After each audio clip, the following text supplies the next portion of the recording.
نحمده ونستعين ونستغفره ونؤمن به توكل عليه ونعوذ بالله من شرور أنفسنا ومن سيئات أعمالنا من يهده الله فلا مضل له ومن يضلل فلا هادي له أما بعد وقد قال الله تعالى في القرآن المجيد بعد أعوذ بالله من الشيطان الرجيم بسم الله الرحمن الرحيم وإذ قال ربك للملائكة إني جاعل في الأرض خليفة قالوا أتجعل فيها من يفسد فيها ويسفك الدماء ونحن نسبح بحمدك ونقدس لك قال إني أعلم ما لا تعلمون. Begin by asking Allah to bless the Palestinians with victory and remove all of the tyrants from that region and to restore true Islamic power to the Muslim world.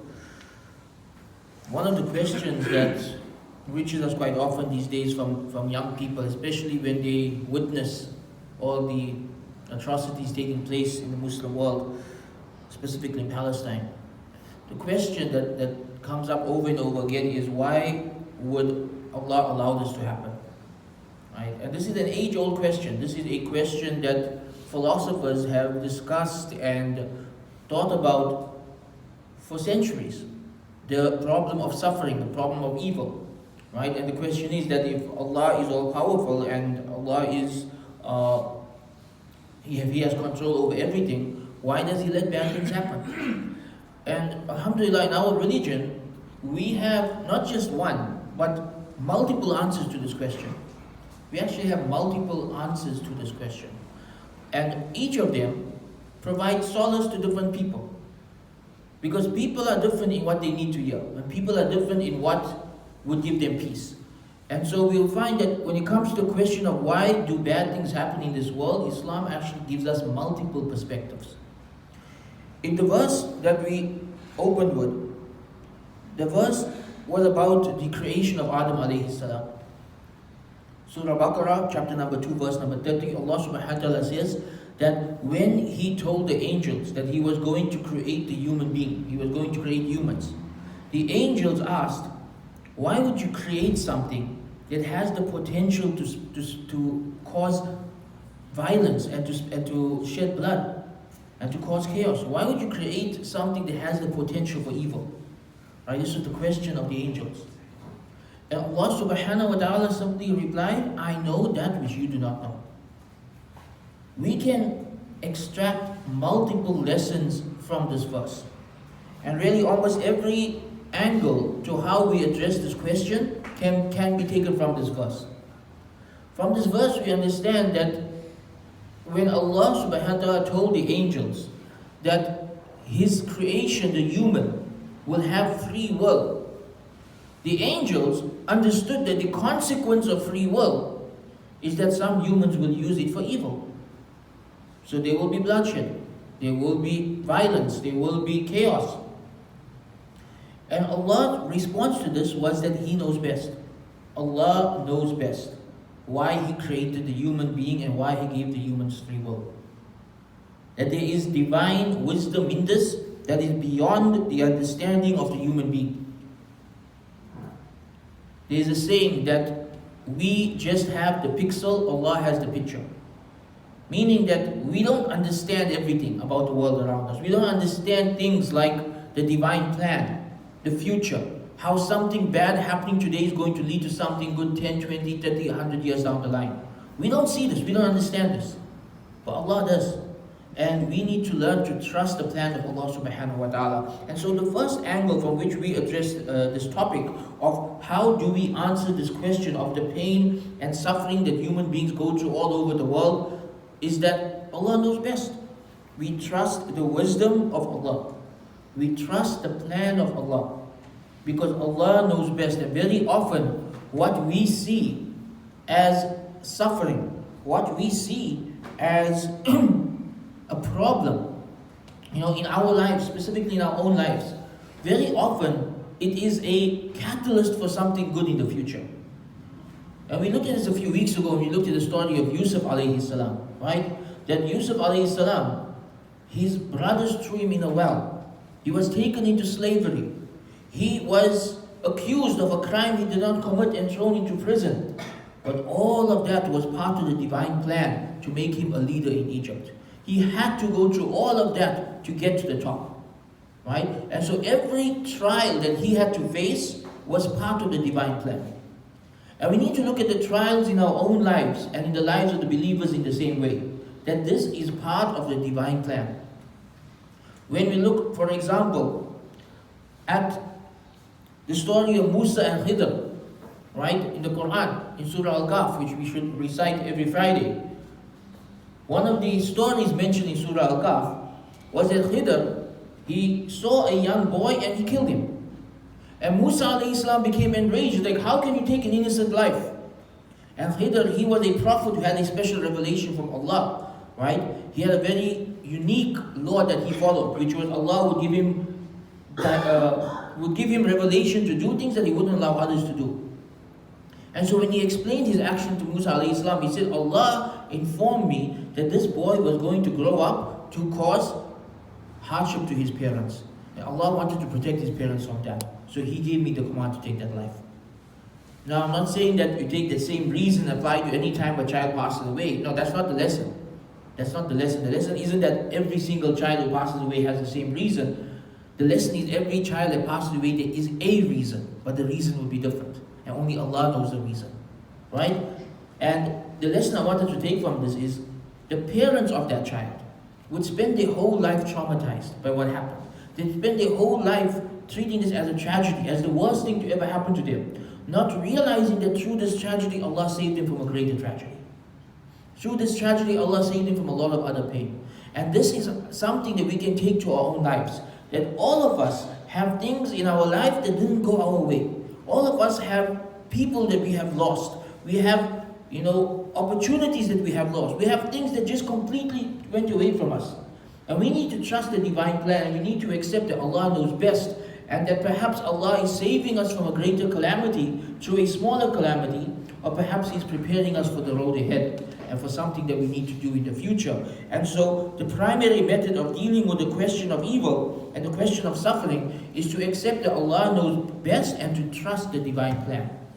And this is why when it comes to the concept of qadr, belief in destiny, there are many levels of belief in destiny when it comes to piety. What is the highest level of piety when it comes to belief in destiny? The one of the awliya. It is rada bil qadar, to be pleased with Allah's destiny. Not just to accept it, but to be pleased with it. That a person on a very high level of piety, no matter what happens to them, they are happy with it because they know that Allah knows best. It's a very difficult level to reach. But that's the goal, to reach that level. At the very least, we should accept the qadr of Allah. Right? But as we increase in piety, perhaps one day we reach a level where we are pleased with the qadr of Allah. So the first approach to this topic is to understand that Allah knows best. The second approach to this topic is to take responsibility for our role in it. To take responsibility for our role in it.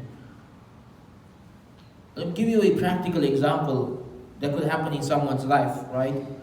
If someone could start a business and make a lot of bad decisions regarding how they run their business, and the business goes under, and they fall into debt, and they become bankrupt, and their family leaves them, and then they say, Ya Allah, why did you let this happen to me? In reality, that person is responsible for many of the steps that led to their own fall. But one of the problems we have today is instead of being self-accountable, we want to, when something good happens, we want to praise ourselves. When something good happens, we want to say that's my success. I'm a self-made man. Right? We want to praise ourselves. But when something bad happens, we want to blame Allah.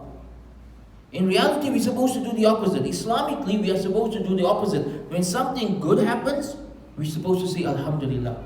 We're supposed to attribute all success to Allah. And when something bad happens, we should reflect and think, what did I do wrong?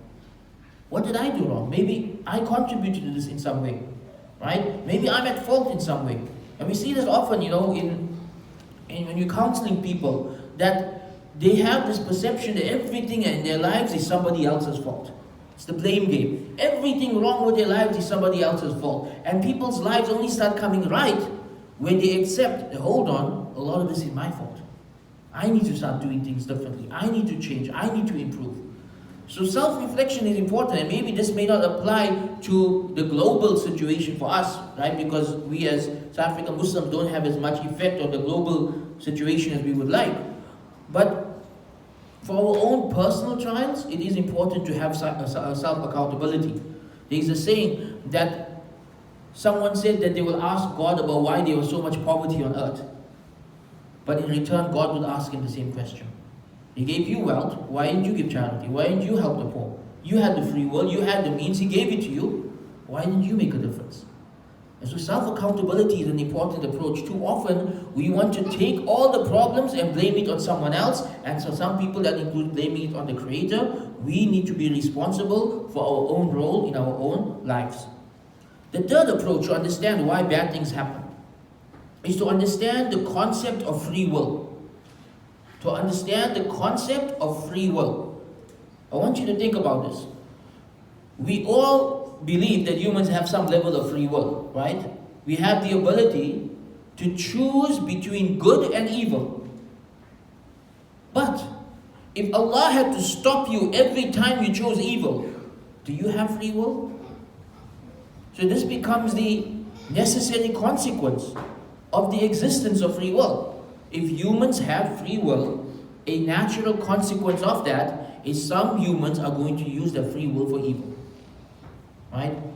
Others are going to use it for good. Does that mean they're just going to get away with the evil? No, we have a concept of the Day of Judgment and of divine justice on the Day of Judgment. And we know that anyone who does any oppression in this world will not get away with it. Because if they are not held to account in this world, they will be held to account on the Day of Judgment. So understanding the concept of free will helps you to understand why these things are happening. Because some people have a wrong understanding of the Creator. They assume that because Allah is all powerful and all merciful, that if something bad is going to happen, a miracle is going to stop it. Right? It's going to be stopped with a miracle, and this is rare. It's very rare that a miracle will happen to stop it. Rather, the norm is that Allah will let all humans use their free will as they use it, but on the Day of Judgment they will be accountable for it. And so do not think that the oppressors will get away with the oppression. Anyone who's done any oppression in this world, that is their free will being used for evil, and on the Day of Judgment, they will have to answer for it. On the Day of Judgment, they will have to answer for how they misuse their free will. The fourth method for understanding why there's so much problems in the world and why there's negative things in this world is to understand that you cannot understand what is good without knowing its opposite. Right? You cannot understand the concept of good without understanding its opposite. Meaning, if evil did not exist, how would we define goodness? If situations where there's no peace did not exist, we would not understand what peace is. Right? If there was no bad people in the world, there would be no definition of a good person. That for us to be righteous, for us to be good, for us to be the best versions of ourselves, we have to be able to see around us examples of every type of person and every type of deed. So we know who to be like and who not to be like. And so this world, which is a world where the people of Jannah and the people of Jahannam both existing at the same time, is going to be a world in which there's going to be good and evil coexisting at the same time. Right? So this is an important point. And the fifth and final point, in our own lives, when bad things happen that we don't understand, we need to look at it as something that Allah is using to shape us into better versions of ourselves. Right? We don't look at it as a hardship, we look at it as an opportunity for growth. Because anyone who has ever accomplished anything in their life, they've only been able to do so because they were pushed in difficult situations to level up. And many of us don't know the qualities we have within us until the difficult situations come. Many of us don't realize how brave we are until a situation comes that requires courage. Many of us don't realize how resilient we are until a situation comes that requires resiliency. But if these situations never come, these qualities are never discovered. And we don't reach our full potential. And this is why every single prophet of Allah, they faced hardship upon hardship upon hardship, because those hardships shaped them into the best of human beings. It was the same with the Sahaba. When you read the biographies of the Sahaba, it is just hardship upon hardship. By the end of the story, they are the most amazing humans who have ever lived, because those hardships brought out the best in them. It molded them into the best versions of themselves. And so this is another perspective from which we can face the hardships in our own lives, is to understand that Allah created these as means for us to grow into better versions of ourselves. So these are some perspectives in Islam in how we comprehend what is going on around us, how we deal with the fact that there is pain and suffering and bloodshed in this world, and how we reconcile that with the fact that Allah is all powerful and most merciful and most just. He has given us free will, and because of that free will, some humans will misuse it and abuse it, but there is accountability on the Day of Judgment, there is a divine plan, and there is a consequence for every action that humans take. Sometimes the consequences in this world, sometimes we only experience it in the afterlife. We ask Allah to accept from us and to give us the correct understanding. Wa akhiru da'wana alhamdulillahi rabbil alameen.